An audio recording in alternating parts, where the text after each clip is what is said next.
So what's going on, Gas Gang? Today we are back with a truly epic video. We have been invited down by StellerMotorsport, a British GT Championship race team, and Runway 42, a tuning specialist, to get a behind the scenes exclusive look into a proper race team and what goes on behind the scenes. Guys, honestly, you're going to love this, so stay tuned and let's get it.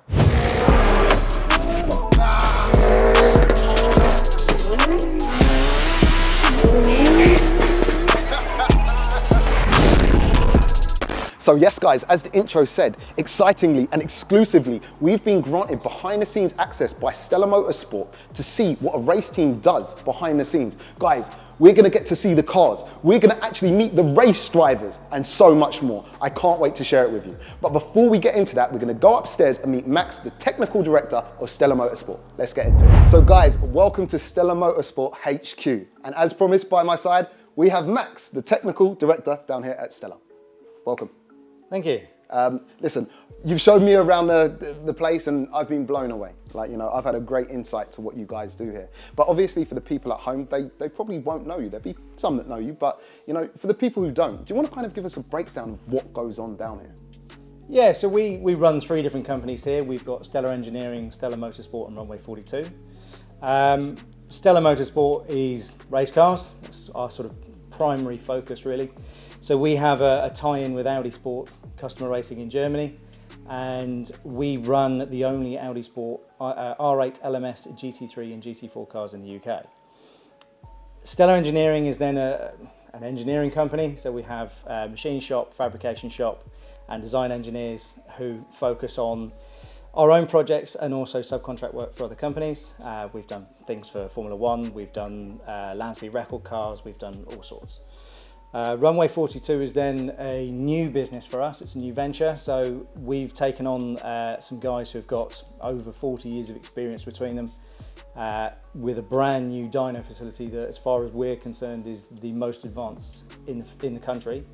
That features, as we'll see later on, a multitude of fans. It's got a rising ceiling, it's got top of the range Maha MSR 500 dyno.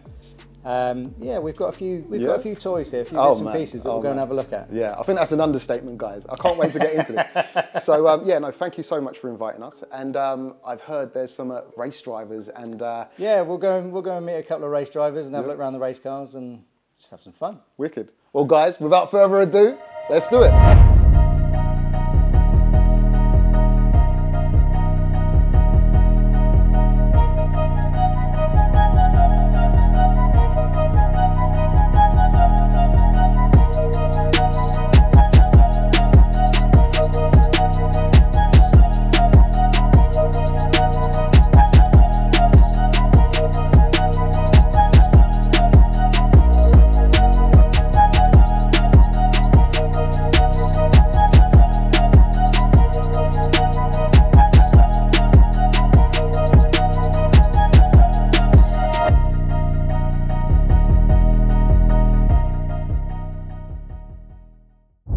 So yes guys, we are now in the race shop, the sweetie shop, the toy shop, where all the cars are kept. And to my left, we have the Gt3 Lms Evo R8. I think I got that right.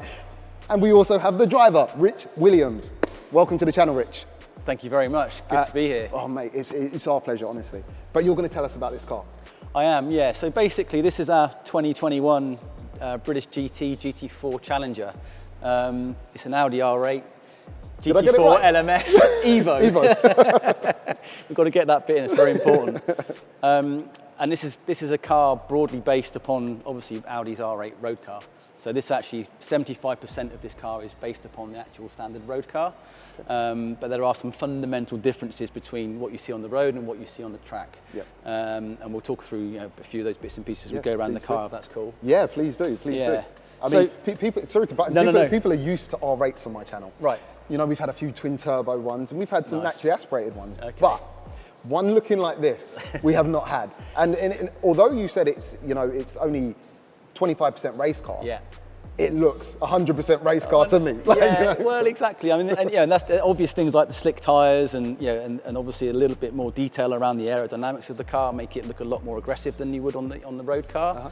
And that's really one of the fundamental differences that you see, the 25% that we talk about. That's really where you see the differences. So things around the front end, obviously, with having the splitter and the dive plane, yeah, you might see those on some of the modified road cars that you've got, that you've seen on the channel, but obviously these are standard parts that come as part of the Audi R8. Definitely. So as we kind of walk around the car, obviously you can see that again, the brakes are, they're Brembo brakes packages. Quite interestingly, not ceramics. Yeah, and that's a good point you make, because it's actually a cost-saving measure that these cars run on steel brakes, but the performance that you get from them is phenomenal. And literally, when you're driving these things flat out and into heavy braking zones, it feels like it stops on a pin. It's just unbelievable how the system operates, and that's actually one of the advantages of the Audi R8 over other brands that we race against, is how good the car is under braking. So again, slick tyres, bigger brakes than you'd find on the road car, but fundamentally the chassis is as you'd find off the shelf, if you like. Interior's been stripped out, obviously. Yeah. Let's talk a little bit about the interior. Sure. Because guys, trust me when I say it is, for me, race car. Although it's only 25% road car, it is race car. I mean, the steering wheel, the whole center console looks like it has been changed, right? Yeah. So this is all bespoke now. This area is really where that differences come in. Obviously, it's a bespoke roll cage that you see in there. It's a very safe structure that keeps the driver in a safety cell, which in the event of an unfortunate accident that happens, from time to time, you're pretty confident you're going to walk away from it. And obviously the steering wheel, I mean, having more buttons is what it's all about, right? But they don't make you go faster. So so we'd like to keep it nice and simple. And obviously, the center console is again a very bespoke bit of engineering, electrics actually, that we get to play with when we're driving the car. But once things are set, you've got different traction control settings, you've got different ABS settings that you can adjust while you're driving. So they're all different things that change the way the car feels and behaves, that would be different from the road car. From the road car. Yeah. See, that's where the 25% comes in. What about the drivetrain? What's the differences in drivetrain, or are we the same? So with this car, the GT4 car, it's pretty much exactly the same as what you'd buy, from the road car. So it's the 5.2 litre V10. It's got the 7-speed DSG gearbox in, and we're pushing out sort of around about 490 brake, and it's rear-wheel drive only. Again, which is actually another separation from where the road car sits. Most of the models are 4-wheel drive, but we're fixed with rear-wheel drive. And that's kind of where we sit with it. Okay. Well, I know myself, and definitely the people at home, would probably want to hear what one of these bad boys sounds like. Can we start it? Jump in. Now, I've been prepped and told how to start this car, so hopefully it goes to plan. Would I be right in saying foot on the brake and the start button? Let's try it. Okay, cool. Nothing's happening. Nothing's happening. Is it on? Probably not. No. Okay. So so you want to flick the main. So you found it. So switch that to the left, and then so press this button. Yeah. All right. Okay. There you so go. Things are coming That's to light. a bit more like there it. was a click and a clunk. Okay, cool. Start so again. Try foot on the again. brake. Start button. That's what I like to see and hear. We are alive, and guys, this is properly race car. Can I give it a few blips?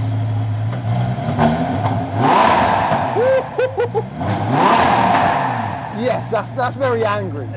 It's a yes from me.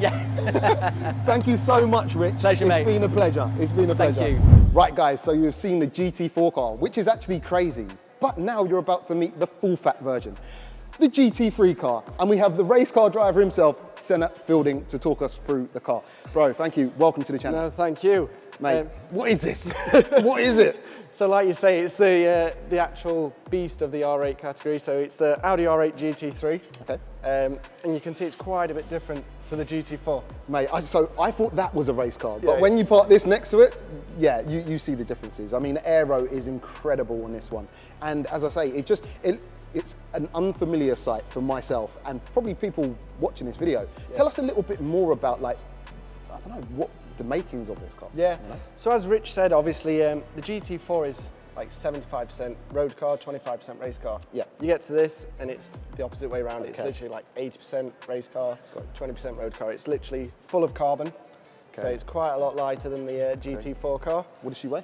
1290 kg. Wow. And what kind of power does it put out? So it's producing at about 590, so 100, yeah. A lot. Yeah, so well, it all depends on the BOP of the race weekend, so it can go up to about 590. Okay. So the balance of performance is just basically equalise all the other race cars out on track to give a close race.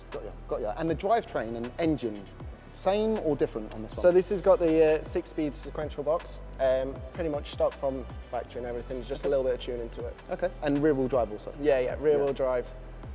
Okay, so a bit of a handful then, I'd imagine. Can we show the people inside this car? Because, you know, looking in the GT4 car, there was a little bit of carbon. Yeah, which would be enough for most people, but... And one thing you can do, obviously, people can't see, but if you feel how light the door is, it just gives you a bit of a aspect. Oh my God, it's not even a real door. No, literally, the door can just come straight off the hinges, and it does give you a feel for what it's like. Perspex all round, or is... Yeah, literally everything's on it. The only thing part of the actual car, I think, is something to do with the frame round here, but the rest is literally just all carbon. Fiber. It's like, as you can see, that is down crazy. here there's a little bit of the shell, and then the rest is just full carbon. Wow, guys, this is carbon heaven, but it's functional carbon for once. Like, you know, the cockpit on this is absolutely crazy. I mean, there is actually a button on, well, is there a button that says drink on there? Drink. Yeah. There's a button that says drink on the steering wheel, guys. We need one on the Porsche. Not for the beer, though. I don't do beer. No. Yeah, could do. Yeah. It looks the same as water, so as long as it keeps you hydrated, it's all right. That is the main thing. But guys, this, as I say, is pure race car by the looks of it, and just.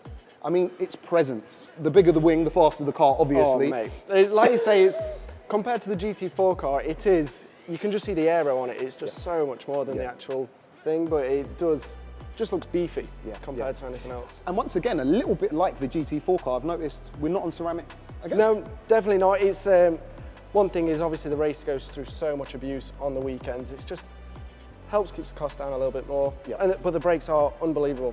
Absolutely unbelievable, and they last the race, which is great. Got you. Cool, well, quick talk about the car, obviously, but I want to hear what it sounds like. Do you want to jump in? I want to jump in. Let's do it. Woo. Okay, I like the sound of that. Guys, are you seeing this? We are in a GT3 R8 Lms Evo. Oh man, it is race car. What we want to do now is get a few blasts of the throttle. All right, let's do it. What the hell? No!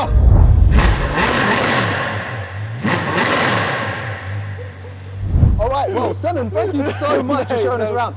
Guys, I'm just going to go for a little drive in this, so I'll see you later. Have fun, mate. Right, guys, so we are now in another cool part of the building. This is Runway 42's test cell. Yes. Tell us about it, because it's a cool place to be. Yeah, so this is our brand new test cell. So we've got a Maha MSR 500 dyno in here. We designed this test cell in a slightly different manner to a lot of other dynos. So we started off looking at airflow rather than the actual dyno itself. So it's designed so that we can have left-hand drive, right-hand drive supercars in here, open the doors up, space isn't a problem. But we try to improve airflow as much as possible. So we've got 14 fans in total, all of which are high flow. We've got a moving ceiling so that we can, it's always said at its lowest setting. So for supercars, we've got the lowest volume possible of air to flow. Interesting. But if we had a hot van or a Range Rover SVR or whatever in here, then height isn't a problem. We can back it in and it's absolutely fine. That's all done at a touch of a button on 4 electric actuators. Okay. Dyno itself is 2,500 horsepower, 4-wheel drive, independent rollers as well, so we can do torque vectoring and all sorts of wonderful things on EVs. Very fast. And we can run cars in 4-wheel drive even if they're not 4-wheel drive, so we can look at the losses that you'll actually see out on the road rather than just on the drivetrain itself. And to tell the truth, I will say, guys, you know that I've been around a lot of dynos in my time, but this is, I almost feel like it's undermining it, like calling it a dyno. This is as good as it gets, pretty much. And we'd like to think so, yeah. As far as we're concerned, this is the best dyno in the country. Yeah. Potentially in Europe, you never know. But yeah, we've tried to design everything around hypercars. Got it. So, as I say, we focused on airflow first and foremost. and looking at the volume of air that we're going to flow rather than the velocity of it. So in effect, you know, we should be able to cool 1,000, 1,500 horsepower plus cars without too much of a drama. Cool. So my Cupra will be safe here. We have RS6 on the dyno here. This is one that you have tuned earlier. Stage 1 tune? Stage 1 tune, yeah. So it's now pretty much as far as it will go safely without hardware upgrades. Got you. Customers potentially looking at bigger turbos and exhaust and a few other little bits and pieces in the future, but for now this will satisfy his needs for a couple of weeks, I'm sure. Okay, well, since it's on the dyno, it's only right that we run it up and see what she makes, right? Of course, that's what we're here for, isn't it? Let's do it! Right, so we've got a lot of fans, in fact 14 fans in here. A lot of flow. Let's hear these bad boys rip. Is it going to blow me out the back? It might do, you have to hold on tight. All right, so it's starting up and already I can feel the flow. I'm going to come down here because the big one is down here. Yep. Guys, if you can't hear me anymore, I'm sorry, it's very windy. Woo!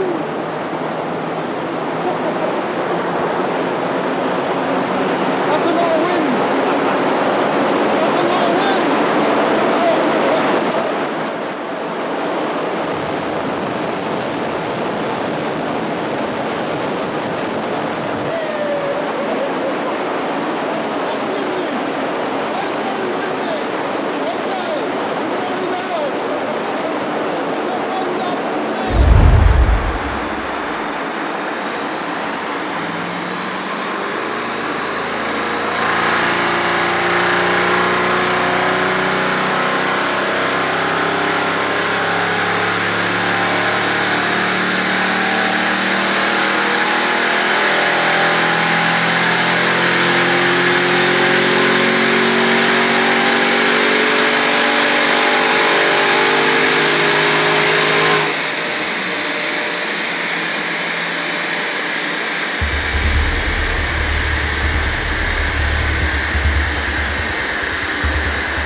So the day just gets cooler. As you see, we have the StellerMotorsport Dream Team prepped and ready behind us, about to simulate a practice pit stop. Guys, apparently the way to initialize this is by saying car stop. So, car stop.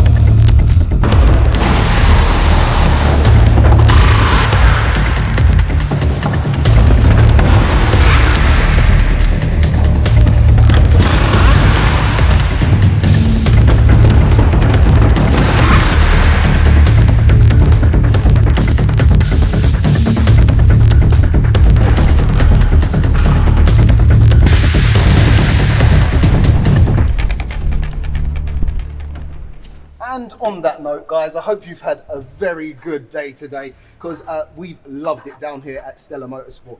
I just want to give a massive shout out to Runway 42 and StellerMotorsport for having us and just showing us such cool things. Guys, if you have enjoyed today, please don't forget to like, share and subscribe. Also, next time you see me in this car, we are going to be on track.